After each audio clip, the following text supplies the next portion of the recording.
দিনে দুপুরে গায়েব হয়ে যাচ্ছে লাখ লাখ টাকার সোনার গয়না ও ক্যাশব্যাক, কিন্তু সিসিটিভি ফুটেজে দেখা যাচ্ছে না কোনো চোরের অস্তিত্ব। মরক্কোর প্রাচীন শহর মারাকেশে শুরু হয়েছে চরম আতঙ্ক, কিন্তু স্থানীয় বাসিন্দাদের দাবি এ কোনো মানুষের কাজ নয়, এর পেছনে রয়েছে অদৃশ্য জিনদের হাত। কিন্তু সিসিটিভির জামানায় কিভাবে ঘটছে এমন ঘটনা? তারা পকেটে বা ব্যাগে হাত দিয়ে দেখছে নগদ অর্থ উধাও। সবচেয়ে চমকপ্রদ বিষয় হলো, যখন পুলিশ সিসিটিভি ফুটেজ স্ক্যান করে তখন কাউকে তাদের কাছে আসতে বা পকেট মারতে দেখা যায়নি।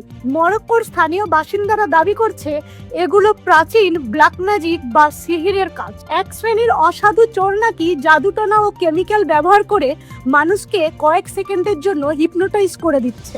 মানুষকে চোখের সামনে টাকা তুলে দেওয়ার পরও পরবর্তীতে কিছু মনে রাখতে পারছে না। খবরটি প্রকাশ্যে আসতেই মরক্কোর সাইবার পুলিশ ও বিশেষ তদন্তকারী দল ময়দানে নেমেছে। পুলিশ জানাচ্ছে এটি কোনো অলৌকিক বিষয় নয়, অত্যন্ত চতুর এক গ্যাংয়ের কাজ। এরা বিশেষ ধরনের রাসায়নিক স্প্রে ব্যবহার করছে, যা মানুষের নাকে গেলে কয়েক মিনিটের জন্য স্মৃতিশক্তি ও সচেতনতা লোপ পায়। শিকার নিজেই চোরের হাতে টাকা তুলে দেয় আর জ্ঞান ফিরলে মনে করে কোনো অলৌকিক ঘটনা ঘটেছে। বিজ্ঞানের যুগে জাদুটোনার গল্প দিয়ে ঢেকে রাখা হচ্ছিল এক ভয়ঙ্কর অপরাধ চক্রকে। এরকম দেশ বিদেশের খবর পেতে হলে আমার চ্যানেলটি এখনই সাবস্ক্রাইব করুন।